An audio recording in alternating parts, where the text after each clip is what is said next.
Hello.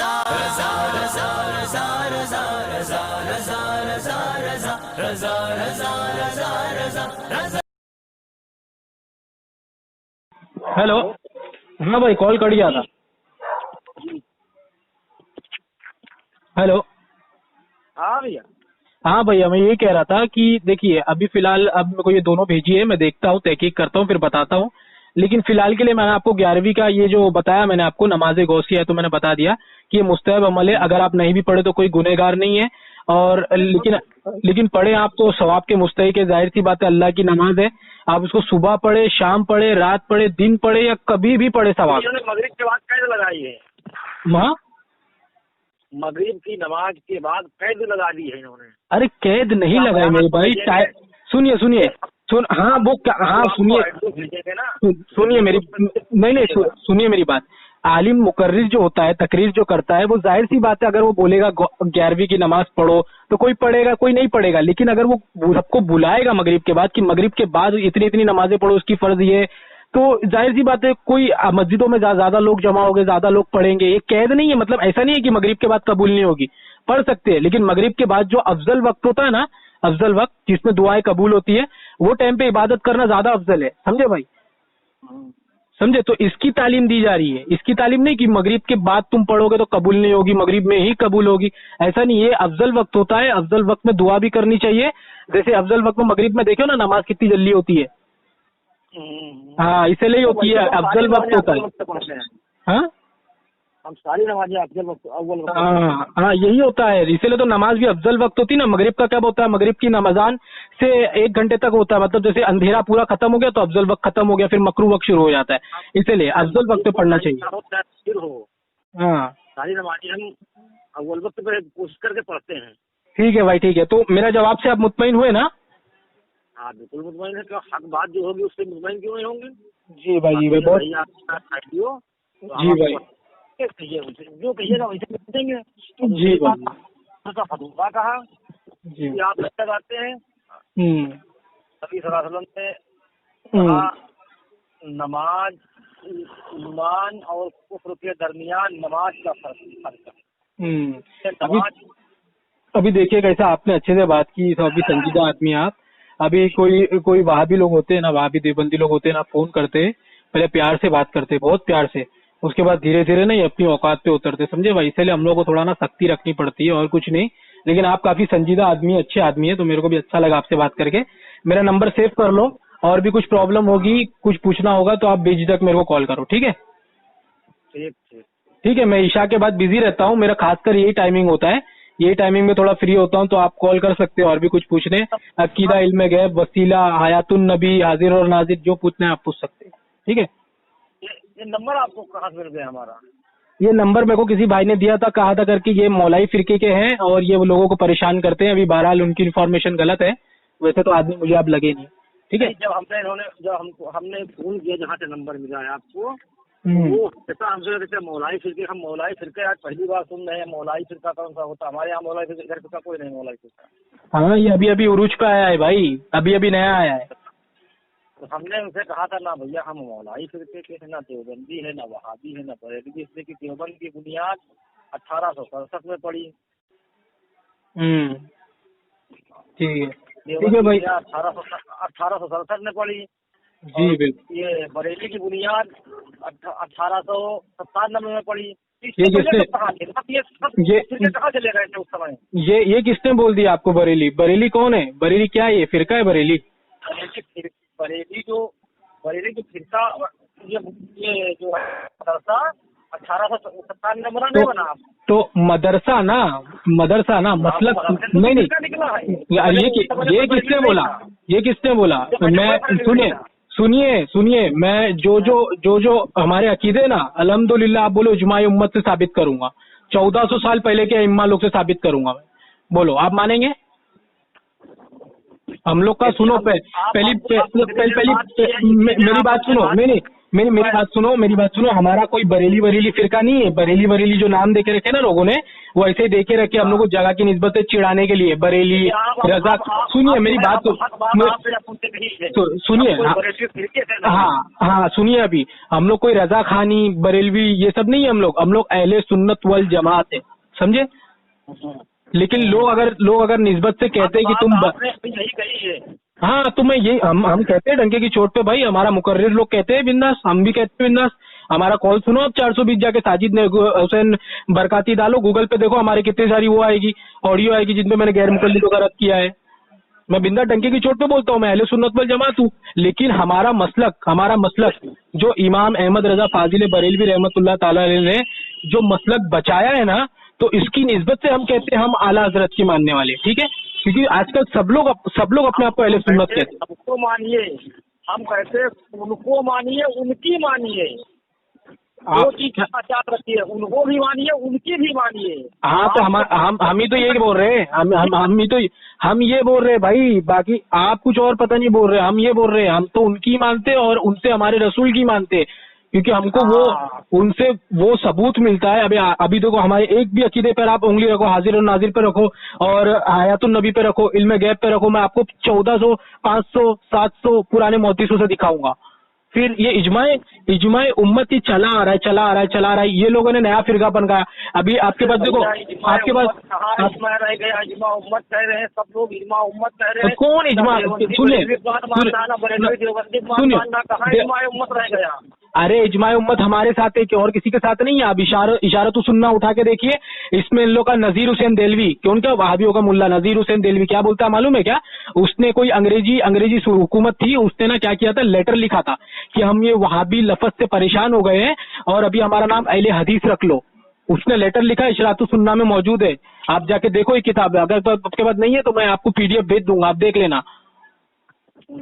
तो ऐसा उन लोग का नाम अहले हदीस पड़ा। पहले वहाबी थे। वहाबी कहाँ से थे? अब्दुल वहाब नजदी ने सऊदी पे कब्जा किया था, ये आपको पता होगी तारीखी वाकया। जब तुर्की हुकूमत थी वहां पे उसने कब्जा किया, उसके बाद फिर वहाबी वहां से निकले, तो वहाब की निस्बत से इनको वहाबी कहते थे। फिर उन लोग ने वहाबी परेशानों के अहले हदीस रख लिए। और ये देवबंदी जो थे वो देवबंद मदरसे से, ये अशरफ अली थानवी, रशीद अहमद गंगोई, जब इन लोग वहां गए थे तो इन लोग ने पैसे दिए कि बोले तुम यहाँ पे ये फैलाओ। फिर उन लोग ने यहाँ पे आके ऐसा फैलाए, फिर यहाँ पे लोग का दीन बटा। जब से जो आला हजरत फाजिल बरेलवी और हमारा मसला इन लोग से लड़ रहा है, आपको मालूम है कितना लड़ रहा है? क्यों लड़ रहा है? अगर उस अजमत रसूल के लिए लड़ रहा है। हम लोग रात दिन जाग के अजमत रसूल बयान करते हैं। यहाँ बाराबंकी तो अहले हदीस बहुत बढ़ रहे हैं। अहले हदीस बढ़ रहे हैं तो बढ़ेंगे भाई, वो आप लोगों के वजह से। आप लोग इतने नरम बन के रहते, आप लोग अपनी जिंदगी में इतना डिसाइड नहीं कर पाते किस तरफ रहना है। अरे एक आला हजरत फाजिल बरेलवी रात दिन अपने नबी के लिए, इतना ताजीम के लिए रात दिन लगे हुए, मुस्तफा जाने रहमत पे लाखों सलाम, शब में बज़्म हिदायत पे लाखों सलाम। और एक वहाबी जो लिखता है अपनी किताब इस्माइल देलवी, लिखता है कि नबी मरकर मिट्टी में मिल गए। तो तुम लोग इसमें से पसंद नहीं कर पाते किसको किसके पास जाने का है। तुम लोग पसंद करो आगे बढ़ के, तुम्हारे हक तुम्हारे सामने। नबी मरकर मिट्टी में मिल गया क्या? बताओ। मैं अभी तुम्हारे सामने पूरी हदीस की किताबें खोलता हूँ, एक एक करके मैं हदीसें पढ़ता हूँ तुम्हारे सामने, कैसे में मिट्टी में मिल गए मैं देखता हूँ। लेकिन तुम लोग है कि पसंद नहीं कर पाते कि किधर जाने का है। जब अल्लाह ने कह दिया कि नबियों की मिट्टी में नहीं मिलेंगे, तो हम कैसे ऐसा डिक्लेयर कर रहे हैं कि मिट्टी में मिल गए? जो पहला तो इस्माइल देलवी ने क्यों लिखा ये, और वहाबी क्यों छापते हैं ये, और क्यों ये उनका अकीदा है? इस पे कभी आपने वहाबियों को बोला? हमारी ये किताबें पढ़ी नहीं है। फिर आपने पढ़ी नहीं, लेकिन आप बराबर मतलब सब कहते कि नहीं सबके सब सही है। इन पर सुनिए, मैं अभी फतवा नहीं दे रहा हूँ, मेरी इतनी औकात नहीं है कि मैं फतवा दूं। आप जाके असामुल हरमैन उठाए, 250 उलमाओं ने फतवा दिए उस समय में। आला हजरत ने वहां पे, आला हजरत रहमतुल्लाह ताला ने वहां से हरमैन शरीफैन पे ये इबारत पेश की और सब किताबें खोल के दिखाई कि ये देखो, ये देवबंद के मौलवी ऐसा लिखते हैं और ये मौलवी ऐसा लिखते हैं। अभी तक हसामुल हरमैन में आप उठा के देखिए, 250 उलमा हरमैन शरीफैन में, वो टाइम पे जब सऊदी भी नहीं था, हसामुल हरमैन या हरमैन शरीफैन बोलते थे, 250 उलमाओं ने मिलकर फतवा दिए थे कि इनके कुफर पे जो शक करेगा वो भी काफिर है। अब बताओ, वो टाइम के इमाम ने, वो ये आज के इमाम नहीं है। और आप 200 साल पुराने इमाम है, एक इमाम का नाम याद नहीं आ रहा, उन्होंने किताब लिखी, मैं आपको PDF करके व्हाट्सएप करके फोटो अभी भेजता हूँ, तो हाई करो, रद्दे वहाबिया किताब का नाम रखा और उसमें उनको मुशरिक डिक्लेयर किया। अब बताओ। तो हुसामुल हरमैन के जवाब में तो भी किताबें लिखी गई थी, क्या नाम है? सुनो वो हुसामुल हरमैन में जवाब लिखा, जवाब किसने लिखा? देवबंदी ने लिखा। वो सब हमको मतलब नहीं है। हमको मतलब हम अपना हथौड़ा मजबूत दिखाने के लिए हम बता रहे कि वो टाइम पे इतना तुम्हारे पे फतवा लगा था। वो आज तुम क्या जवाब दे रहे हो उसका मतलब नहीं है। वो फतवा जिस पे लगा वो तो मर के मिट्टी में मिल गया भाई। अब इसका जवाब क्या जवाब देंगे? जवाब दे के अल्लाह को जवाब देना है भाई, हमको क्या? यही से तो सब बिगाड़ हुआ है कि क्या ही उनके जवाब में कुछ लिख रहे हैं, वो उनके जवाब में कुछ लिख रहे हैं। नहीं, आप लोग सुनो, आप लोग है ना, आप लोग कुरान पढ़ते नहीं हो। आप अगर कुरान पढ़ते ना, खुदा की कसम कभी जिंदगी में गुमराह नहीं होगे। खुद कुरान में खुद पढ़ना, हुदल लिल मुत्तकीन, ये हिदायत है मुत्तकीन के लिए, परहेजगार के लिए। ये हर किसी के लिए हर किसी के लिए नहीं है। कोई भी अगर हिंदू उठा के कुरान पढ़ेगा तो परहेजगार ही नहीं है। जो परहेजगार है उसके लिए हिदायत है ये, और किसी के लिए नहीं है। तो आप उसको दिल लगा के पढ़ेंगे ना, तब आपको मालूम पड़ेगा नबी की तारीफ कितनी लिखी है। और इन लोगों की किताबें उठाइए, ये हिफ्जुल उम्यान उठाइए, ये तक़वियतुल ईमान उठाइए, और बरहाने कातिया और जो उनकी दीगर किताबें, उसमें लिखा है नबी की ताज़ीम इतनी करो जितनी बड़ी भाई की जितनी। नमाज में गधे बैल का ख्याल, अपनी बीवी का जीना का ख्याल से बुरा नबी का ख्याल है। बोलो अभी क्या बोलोगे? अभी आप लोग देखते हो, आप लोग ये सब देखते हो, लेकिन पता नहीं क्यों अंधे बन जाते हो आप लोग। आपका खून नहीं खोलता, आपका नबी से आपको मोहब्बत ही नहीं है। हमको मोहब्बत है, क्योंकि नबी ने फरमाया कि जो सच्चा मुसलमान वही है जो मुझसे इतना मोहब्बत करे जितना अपने माँ बाप से ना करता हो। हमने डंके की चोट पर हमारे माँ बाप भी अगर ये इबारत, अगर ये मसलक पे जाएंगे ना, तो हम अपने माँ बाप को भी मिट्टी नहीं देंगे। मैं फोन पे बोल रहा हूँ भाई, याद रखना, ये खुला कुफ्र है। खुला कुफ्र करने वाला छूट काफिर है। जरा भी हम कॉम्प्रोमाइज नहीं करते। ये आप लोग हैं कि जो दोनों तरफ चलो। अरे क्या दोनों तरफ चलो यार? आप देखो, आगे बढ़ के फैसला करो। एक तरफ नबी की मोहब्बत सिखाने वाले रात दिन किताबें लिख रहे हैं कि हमारे नबी इतने ऊंचे, हमारे नबी इतने अच्छे, और एक दूसरी तरफ ये लिख रहे हैं कि नबी हमारी जैसे नॉर्मल से आदमी, माज़अल्लाह रब्बिल आलमीन। मतलब नबी को जब तक अपने जैसा नहीं बना देंगे, जब तक तुम्हारा ईमान मुकम्मल नहीं होगा, और जब तक हमारा भी ईमान मुकम्मल नहीं होगा, जब तक हम नबी को सबसे ऊंचा नहीं बता देंगे। आपकी किताबों के भी हवाले देख लें, वो व्हाट्सएप पर देंगे जो गलत लिखे हैं, और देवबंद के जो हवाले गलत लिखे वो भी व्हाट्सएप पर देंगे। मिला लीजिएगा, देख लीजिएगा ये हम सही व्हाट्सएप पर हैं, गलत व्हाट्सएप पर। इस समय तो कहीं हम सफर में हैं, इस समय तो कुछ नहीं कर पाएंगे। मैं आपको व्हाट्सएप पे भेजूँ ये सब किताबें? हाँ, सब भेज देंगे। हम कल शाम तक घर पहुँचेंगे, परसों भेज देंगे आपको, सब किताबें हम भेज देंगे आपको। आप मेरे को क्या भेजोगे? हम सबकी बातें सुनते हैं। हमारे यूट्यूब पे कोई ऐसा आलिम है जिसको हम नहीं सुनते हैं, सबको सुनते हैं, सबसे हक बात लेते हैं, सबके पास हक बात है। किसी के पास ऐसा नहीं कि हक नहीं है, हम सबसे हक लेते हैं। देखिए सुनिए, कोई कहता उसकी ना सुनो, कोई कहता उनकी ना सुनो। एक अगर कादियानी का बच्चा केवल पूरी जिंदगी कादियानी से अपने इल्म की बात सीखता रहेगा तो ये जान नहीं पाएगा कि हकीकत क्या है। जब तक दूसरे आलिम की बात नहीं सुनेगा, जब सबकी सुनेंगे तब आपको पता चलेगा हक क्या है। एक कादियानी बच्चा अगर हमेशा कादियानी के आलिम से सीखता रहेगा तो फिर कादियानी सी हो जाएगा। हाँ, मैं समझ रहा हूँ आपको। देखो, आपको तहकीक का शौक है, आप इनडायरेक्टली ये बोल रहे हो ना, आप तहकीक के अंदाजे से बोल रहे हो। देखो, पहले जाओ घर पे, कुरान पाक कंजुल ईमान उठाओ, तफसीर उठाओ, पढ़ो उसको, और उसके बाद है ना कोई सुन्नी आलिम के रास्ते में रहो। जाहिर सी बात है, आपके बाप दादा भी सुन्नी रहे होंगे, है ना, परदादा भी सुन्नी रहे होंगे, है ना। जब तक हमारे घर में तीजा, चालीसवां, ढोल बजाई जाती थी, ताजिया रखा जाता था, तब तक तो लोग हमको सुन्नी कहते थे। लेकिन जब से हमने ये सब बंद करा दिया, तब से हमको लोग बरेलवी कहने लगे। बरेलवी? यही बात। हाँ, वो सुन्नी देवबंदी कहने लगे। हाँ, देवबंदी कहने लगे। जब तक हम खूब ढोले बजाते थे, खूब ताजिया रखते थे, खूब अल्लाह उठाते थे, खूब 40वां फिक्रा क्यों उठाते थे? क्यों ताजिया करते थे आप? क्यों ताजिया करते थे? हम हमारे बाप दादा करते थे, लेकिन हम लोग जवाने सब बंद हो गया। हम लोग बचपन से बिल्कुल बचपन में नहीं थे, सबसे पता। देखो सुनो, हम इसके जिम्मेदार नहीं है। अगर आप ये इसका सवाल उठाओगे तो हम इसके जिम्मेदार नहीं है। ताजिया और ये जितने ढोल ताशे बजा रहे, ये सुने ना, ढोल ताशे बजा रहे और औरतें बाजार पे जा रही, इसके हम जिम्मेदार नहीं है। मारो पीटो, जो करना है करो। ढोल वाले दिख रहे ना बजाते हुए तुमको, और ताजिया हो रहा है, सबको मारो वहीं पे। हमको मतलब नहीं है, हम साथ में मारेंगे तुम्हारे, हमको मतलब नहीं है। लेकिन जो हमारा मुस्तहब अमल है, 11वीं 12वीं और 40वां जो गरीबों को खाना खिलाने वाला, इससे हम पीछे नहीं हटेंगे। ठीक है, ये तो मुस्तहब अमल है, ये चलते रहेगा। लेकिन देखो, लेकिन आप अगर तहकीक करना चाहते हो तो फारूक रिजवी साहब की ऑडियो वीडियो सुनो, फारूक रिजवी साहब की। ठीक है, सबकी सुनो और उनकी भी सुनो, और सबको कॉल लगाओ। और फारूक रिजवी ने ही कहा था कि ये कहा था कि हमारा काम नहीं है सिर्फ ढोल बजाना, ताशे बजाना, हाँ, अल्लाह उठाना। हाँ, वही तो बोल रहे। उन्होंने कहा था, उनसे हमने सीखा ये बात। हाँ फिर वही तो हमारा काम है, काम नहीं है भाई, मैं तो वही बोल रहा हूँ, तोड़ दो अगर तुमको हाँ लेकिन यही बात अगला आलिम बैठ के इसका दिफा कर रहा है। नहीं, तो सुनो मेरी बात, नहीं सुनो, एक से मेरी बात सुनो, जो मोत्तेबार आलिम है ना उनकी मानी जाएगी। ऐसा कोई भी उठ के अगर मैं कल की कोई गली का बेवड़ा तुम्हारे सामने खड़ा हो जाएगा और दीन सिखाने बैठ जाएगा, तुम सीखने बैठ जाओगे क्या? जाहिर सी बात है यार, इतनी अकल लगाओ, जो मोत्तेबार आलिम है उनकी मानो। हाँ, हम तो ये कह रहे हैं, जैसे कुरान में सबसे पहले पारे में सबसे पहले सफ़े पे आ गया, इया का नाबुदु व इया का नस्तईन है, अल्लाह हम तेरी ही इबादत करते हैं, तुझी से मदद चाहते हैं। तो सब इसके पूरा कुरान, अब इससे कहीं उलट कोई बात नहीं मिलेगी आपको। अच्छा, इससे क्या मतलब है? मिलेगी नहीं आपको। इसका क्या मतलब है? इसका मतलब यही कि मतलब अल्लाह हम तेरी ही इबादत करते हैं, तुझी से मदद चाहते हैं। हाँ तो इसका मतलब क्या है?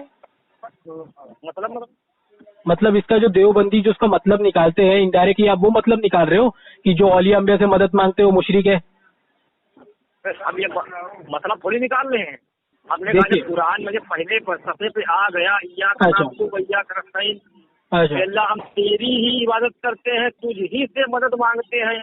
अब इससे पूरा कुरान इसके उलट कोई बात नहीं पेश करेगा। बिल्कुल बिल्कुल पेश करूंगा, मैं पेश करूं तो आप मैं पेश करूं? सुनो, नहीं मैं इनकार नहीं कर रहा हूँ, मैं समझा रहा हूँ आपको वो आयत में क्या है, आप समझोगे, सुनोगे? सुनो, इया का नाबुदु, सुनिए ना, इया का नाबुदु व इया का नस्तईन जो उसमें है, उसमें जाती मदद के ताल्लुक से, चाहे तुम अपने माँ बाप से मदद मांगो या बाप से मांगो या औलिया से मांगो या अंबिया से मांगो, मदद करने वाला अल्लाह ही है। अगर अल्लाह करने मदद नहीं चाहेगा तो औलिया भी चाहे कोई भी चाहे मदद नहीं हो पाएगी, लेकिन उसने अपने मुकर्रब बंदे को मददगार बनाया। अगर आपको यकीन नहीं, सूरह तहरीम की आयत उठाओ, बेशक अल्लाह तुम्हारा मददगार है, मोमिनीन मददगार है, जिब्राइल अलैहिस्सलाम तुम्हारे मददगार है। उठा के देखो सूरह तहरीम, मैं आयत बताऊँ आपको, खोल के देखो।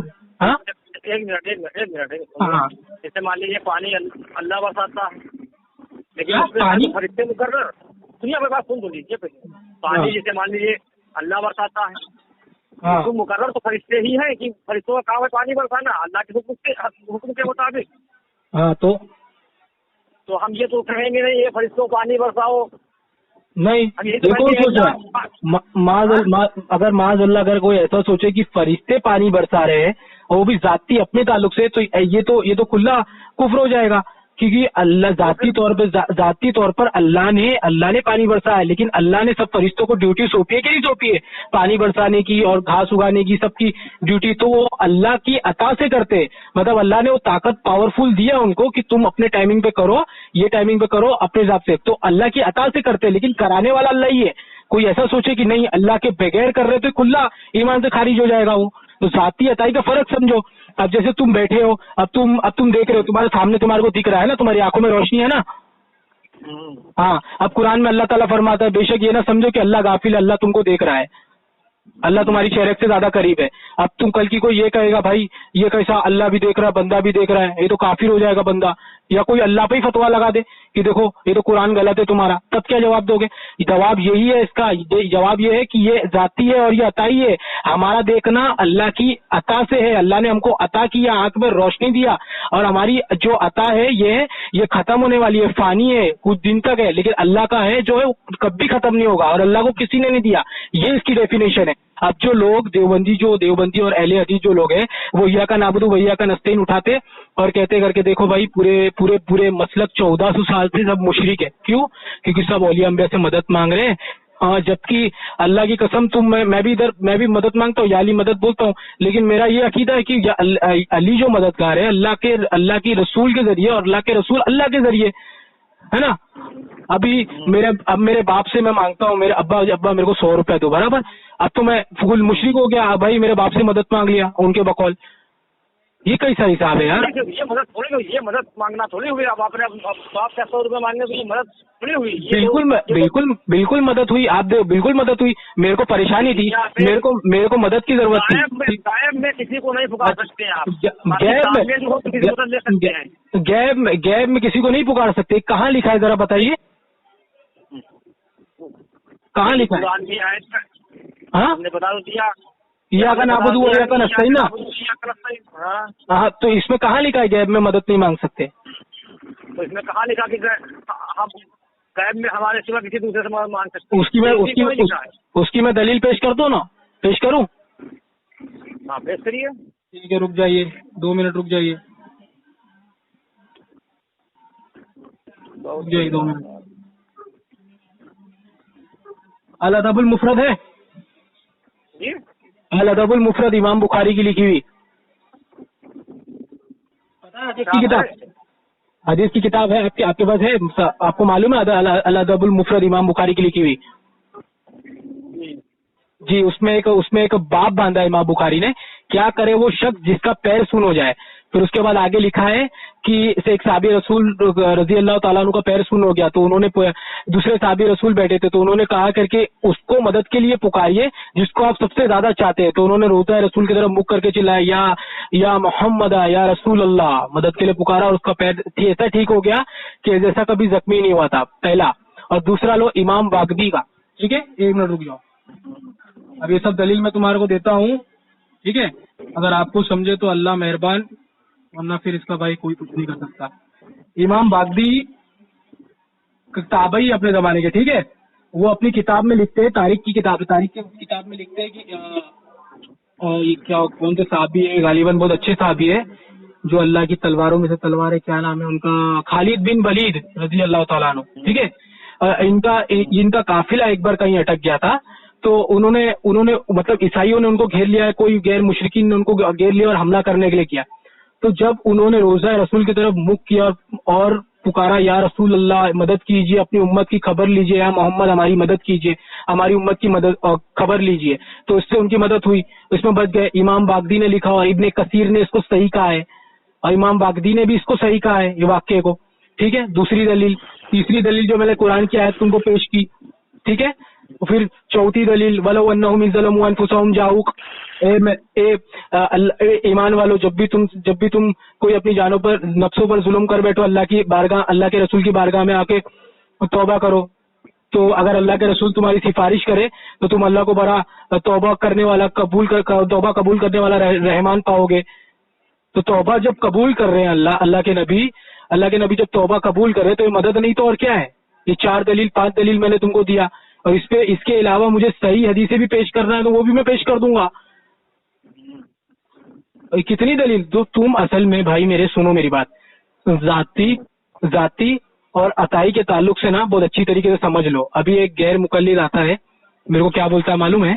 गैर मुकल्लिद मेरे को बोलता है कि कुरान की एक आयत है कि इन्नल लज़ीना तदऊना मिन दूनिल्लाह, हाँ कुरान की एक आयत है, अल्लाह के सिवा तुम अल्लाह को छोड़कर जिन को तुम पुकार रहे हो, ये सब मिलकर एक मक्खी तक पैदा नहीं कर सकते, ठीक है।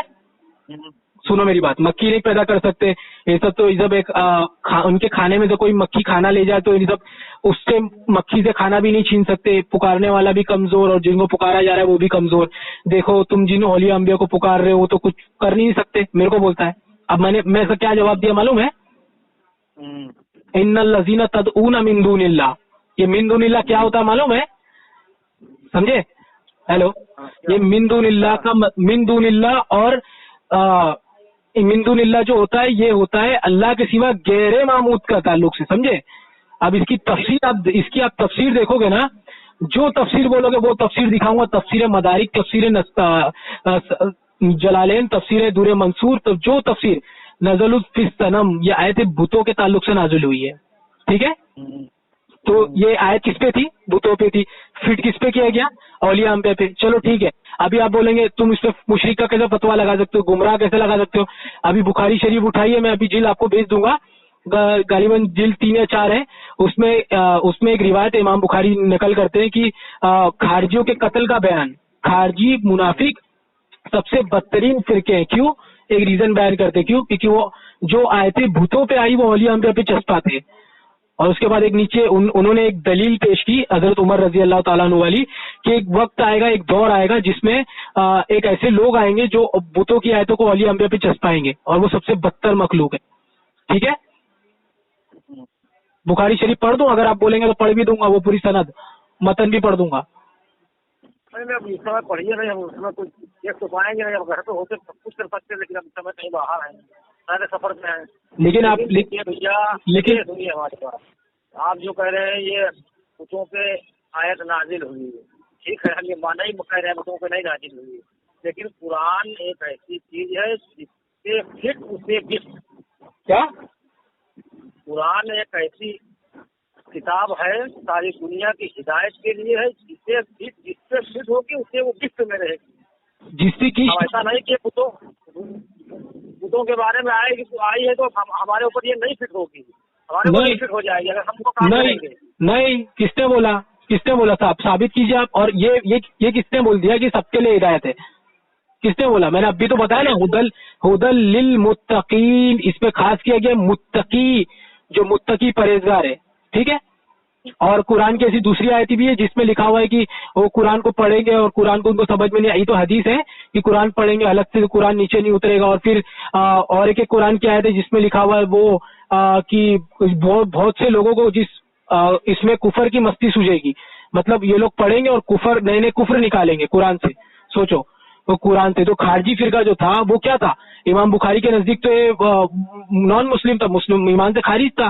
तो इमाम बुखारी कह रहे जो ये भूतों के आए थे उस पर चस्पा रहे, अभी भी आप लेकिन लगे हुए हो चस्पाने पे। हाँ, कोशिश कर रहे हो कि लगेगा, कैसे लगेगा भाई?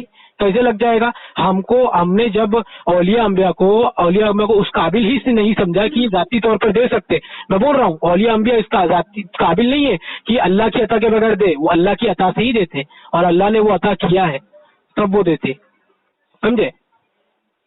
अभी आपको बेहतर जो समझना समझो, मैंने दलील पेश किया, अगर आपको इससे मुत्तफिक नहीं है तो आप गुमराह हो जाओगे भाई। फिर तफसील बिल राय देखो, आपने पहले मेरे से बात की, तफसील बिल राय किया, मैंने मिशकात की हदीस सुनाया कि तफसील बिल राय करने वाला जहन्नम, ठीक है। गुमराह नहीं होंगे हम, वो इतने हल्के मुसलमान नहीं है कि गुमराह हो जाएं। अरे भाई, आपसे बड़े बड़े गुमराह हो गए, बहुत बहुत बोलने वाले बड़े बड़े गुमराह हो गए भाई। इब्ने तैमिया जैसा इनका बहुत बड़ा मुकल्लिद वो भी गुमराह हो गया भाई, बड़े बड़े गुमराह हो गई। ऐसा बातें मत करो, शैतान से ज्यादा ताकतवर नहीं है तुम, समझे भाई? कोई ताकतवर नहीं है। हाँ, शैतान से ज्यादा ताकतवर नहीं हो। अल्लाह जिसकी हिफाजत करे वो शैतान से क्या सबसे ज्यादा ताकतवर है, समझे? अल्लाह जिसकी हिफाजत करे, समझे? अल्लाह की हिफाजत से बड़ा और कोई नहीं है।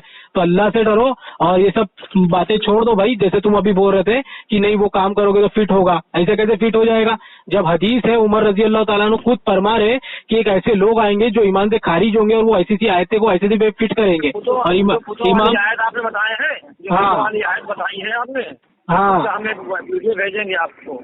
वीडियो मत भेजो, क्या है वीडियो में? मैं 400 गैर मुकल्लिदों का रद्द कर चुका हूँ और मेरे पास है ना अभी तफसीर मदारिक भी है। वीडियो भेजेंगे आपको पूरी तफसीर के साथ, बुखारी, तिरमिजी, अबू दाऊद, सारी किताबों की सनद के साथ भेजेंगे। क्या हवा में नहीं बात करते, भेजेंगे आप। हाँ, हवा में मैं भी बात नहीं करता हूँ भाई, लेकिन क्या रहेगा उसमें, क्या रहेगा? ये जो आयत आप बता रहे हैं कि भूतों के बारे में फिर हुई, तो इसी पे 1.5 घंटा बात हुई है। किससे बात बयान है इससे, किससे आलिम का बयान है। तो आलिम का नाम क्या है? कौन से मसलक का? मसलक उसका भी नहीं, जैसे हम मसलकी है। हाँ, तो मतलब वो देवबंदी है, अपने मुल्ला। सुनिए हमको, देवबंद नहीं है।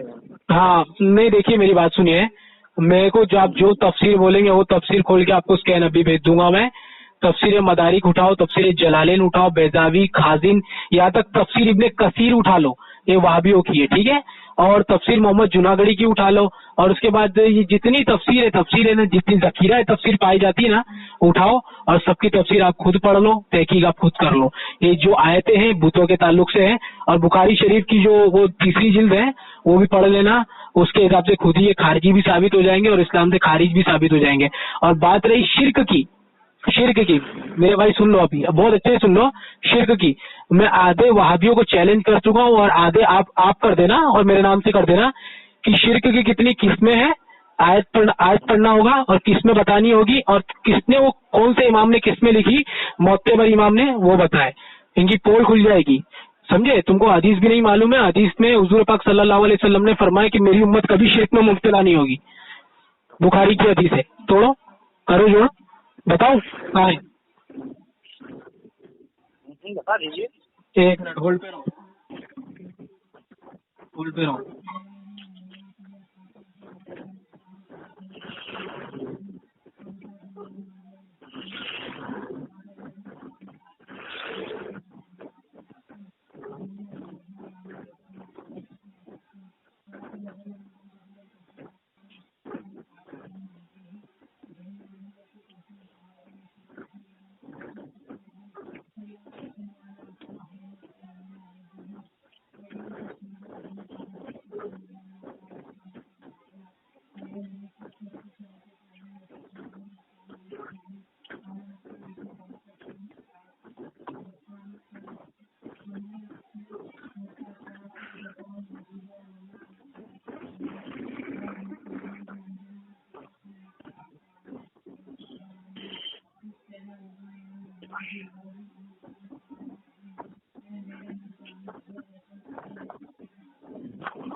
लो भाई रेफरेंस लो। हेलो। हेलो। हाँ हेलो। हजरत उकबा बिन अमीर रजी अल्लाह ताला अन्हु रिवायत करते हैं कि हुजूर नबी करीम सल्लल्लाहु अलैहि वसल्लम ने फरमाया, बेशक मैं तुम्हारा पेशवा और तुम पर गवाह हूँ। बेशक खुद की कसम मैं अपने हवस कौसर को इस वक्त भी देख रहा हूँ, और बेशक मुझे जमीन के खजानों की कुंजियां फरमाया जमीन की खजानियां अता कर दी गई है। और खुदा की कसम मुझे डर नहीं कि मेरे बाद तुम शिरक करने लगोगे, बल्कि मुझे डर इस बात का है कि तुम दुनिया की मोहब्बत में मुब्तला होगे। सही बुखारी किताब अल मनाकिब बाब अलामत नबूवत फी इस्लामी ही हदीस नंबर 3596। सही मुस्लिम में भी लिखा हुआ है। ठीक है, हो गया। जी। तो आपको जिसने सिखाया ना भाई, ये शिरक करे, शिरक करे, ये हो रहा वो हो रहा है, ये सब फालतू की बातें छोड़ो यार, समझे। जिंदगी बर्बाद हो जाएगी, आखिरत बर्बाद हो जाएगी शिरक विरक के चक्कर में। भाई कोई शिरक नहीं है, शिरक सिर्फ 3 है। कान खोलकर सुन लो, अगर दम है तो गैर मुकल्लिदों को मैं चैलेंज कर चुका हूँ कितनी बार, और अभी भी साबित करने तैयार हूँ। तफसीर कुर्तबी से मैंने साबित किया है। शिरक सिर्फ 3 है, शिरक फिल जात, शिरक फिल सिफात, शिरक फिल आफाल। अल्लाह की जात में किसी को शरीक करना, अल्लाह की सिफातों में किसको शरीक करना, अल्लाह का पार्टनर समझना। ये तीन के सिवा तीनों में तो शिरक नहीं है। और ये इनका बाप मर जाएगा, इस शिरक की तारीफ क्यों नहीं करेंगे पता है? क्योंकि अगर ये तारीफ कर देंगे तो उसके बाद उनको साबित करना होगा हमारा कौन सा एक अमल है जो इस शिरक की कैटेगरी में आता है, जो एक क़यामत की सुबह तक नहीं कर सकती। समझे भाई? चलो टाइम हो रहा है, मैं आपको कॉल करता हूँ, लेकिन भाई अगर इंशाल्लाह आपको बात अच्छी लगी तो फिर से कॉल करना, ठीक है? ठीक है, हम आपको जवाब देंगे सारी बातों का, लेकिन इसमें कहीं हम नहीं, मेरी बातों का सुनिए, मेरी बातों का क़यामत की सुबह तक जवाब नहीं दे सकते आप। मेरे को समझ गया, मैं कुछ नहीं दे सकते। अगर दे तो है तो बताओ, मैं अभी मैं लगाता हूँ फोन। हाँ जाल हक, मैं बोल रहा हूँ तो क़यामत की सुबह तक आप मेरी बात का जवाब नहीं दे सकते। कयामत की सुबह तक हाँ। देखेंगे। चलिए क्यों? ठीक, वो भी देखेंगे हम। वो चैलेंज कोई नहीं करते हैं, कोई चैलेंज वाला कोई काम नहीं करते हैं भाई। चैलेंज वाला बात ही नहीं है, आपकी जो दिल में है ना, मैं ऊपर से ऊपर समझ गया, लेकिन भाई देखो आप चैलेंज कर दिए, आप तुरंत कयामत की सुबह तक हम चैलेंज किसी की चीज का नहीं देते हैं। सुनो, चैलेंज कौन देता है? जिसके पास नस्से कतई दलील हो और जिसके पास पूरी तहकीक हो, जिसके पास गारंटी हो। मेरे पास गारंटी है, नस्से कतई दलील है, तहकीक है, सब कुछ है, इसलिए मैं थोक चैलेंज करता हूँ। कोई शिरक अमल है ही नहीं बरेलियों का, अगर है तो साबित कर देना, ठीक है? साबित करते हैं। साबित करेंगे आप? हाँ? साबित करेंगे आप? अब हम जब साबित करेंगे तो आप ही के मुंह से कहलवा देंगे। हमारे मुंह से कहलवा देंगे? चलिए अभी साबित कीजिए। नहीं, अभी कैसे करते हैं? हम जब बता रहे हैं हमारे पास कोई इतना इल्म तो है नहीं कि हम हरी पेश कर दें। हम बता रहे हैं तो बाद में कैसे साबित करोगे? बाद में कैसे? नंबर हमारे पास आपका है, आपसे बात नहीं हो पाएगी? होगी, लेकिन बाद में ऐसा कौन सा आइडिया आ जाएगा तुम्हारे को जो तुम बोल रहे हो तुम लाइन बात लाओगे? कुछ तो होगी ना बात दिमाग में। बाद में ये जो तुम बोल रहे हो कि बाद में हम बात करेंगे तुमसे, बाद में साबित कर देंगे, तो ऐसा कौन सा दिमाग में चीज है जो बाद में निकालोगे तुम? अभी नहीं है तुम्हारे पास दिमाग में? बहुत चीजें हैं। क्या चीज है बताओ तो सही, एक तो बताओ क्या शिरक है, बताओ। सुनिए, हमारी बात सुनिए। दिमाग में बहुत चीजें हैं, लेकिन सरल सामने नहीं है, इसलिए कुछ नहीं कहेंगे। हम हर चीज का मौके पे कहते हैं, ऐसा नहीं कि हवाई फायर नहीं करते हैं। हाँ, देखिए मैंने सुने हैं, मैंने आपको बुखारी की हदीस सुनाया, मुस्लिम की हदीस सुनाया। शिरक तो उम्मत से होगा ही नहीं, ठीक है? तो आप शिरक का फतवा लगाएंगे तो आप खुद मुशरिक होके जाएंगे। तो बहुत सोच समझ के आइए बात करने के लिए, ठीक है? बिल्कुल करेंगे भैया, बिल्कुल। ठीक है, 34 मिनट की रिकॉर्डिंग हो गई है, बहुत लंबी हो गई है भाई। चलो फोन काटता हूँ। हमारे पास भी रिकॉर्डिंग है आपकी सब एक बात। हाँ बिंदा। और भी रिकॉर्ड करो भाई। साजिद हुसैन बरकाती गूगल पे डालो, मिल जाएगी बहुत रिकॉर्डिंग, ठीक है? साजिद हुसैन बरकाती गूगल पे डालो, मिल जाएगा बहुत सारी रिकॉर्डिंग। हेलो, क्या कह रहे हैं? समझ में नहीं आ रही है। साजिद हुसैन बरकाती ने गूगल पे डालो, देखो मेरा यूट्यूब चैनल है, आके सब देख लो। और अगर इससे भी मुतमईन ना हो तो फैजान औलिया है शेर अली भाई का, वो भी देख लो। अरे यार अभी हम लोग नहीं आए हैं भाई, सालों हो गए भाई। बड़े बड़े देवबंद के औलमाए देवबंद के मुफ्तियों से बात की है हमने, क्या समझे हो यार? तुम क्या समझ सकते हो भाई?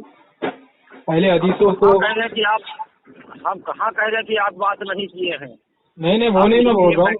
हमने जो कहा था शुरुआती में, जो कहा था उनसे जो बात की थी कि भैया यूट्यूब पे बैठ के ऐसी फिक्रेबाजी वाली बात ना करो, नहीं गाली वाली कोई नहीं, ऊपर का कोई फायदा हो। चलो फायदा हो गया ना भाई आपका, चले बात ऐसी करो जिससे उम्मत का कोई फायदा हो। फायदा भाई देखो, फायदा कब होगा मालूम है? जब आप समझेंगे, आप पता लगाएंगे, तहकीक करेंगे और बात करेंगे। अब जैसे मैंने आपको हदीस पेश की, अब समझ गए होंगे कि आप शिर्क नहीं है। अगर लेकिन इसके बाद भी आप कह रहे कि शिर्क है, तो आपको फायदा करने का मतलब नहीं ना। फिर आप आए खाली ठट्टेबाजारी करने के लिए, समझ रहे? आपको मैं बता रहा हूँ कि ये सही हदीस है जिसमें लिखा है शिर्क तो करेगी नहीं उम्मत, लेकिन फिर भी अगर कोई पागल बेवड़ा उठ के कह दे कि तुम लोग शिर्क कर रहे हो, तो वो पागल है, वो खुद मुशरिक हो गया, है ना? तो उसकी बात पे तो वो नहीं किया जाएगा ना, यकीन नहीं किया जाएगा, उसको मारा जाएगा। एक बार समझाएंगे, 2 बार समझाएंगे, तीसरी बार तो मारेंगे जूते, समझे भाई? इसलिए तुम अगर शिर्क का फतवा लगाने आओगे तो देखो तो खुद ही मुशरिक बन के जाओगे, ठीक है? तो जब भी आप आ जाना बात करने के लिए कोई भी टॉपिक पे, अगर मुझसे नहीं हो सका तो मैं अपने उलमाओं से पूछ कर बता दूंगा, ठीक है? ठीक ठीक ठीक ठीक ठीक है, चलो भाई।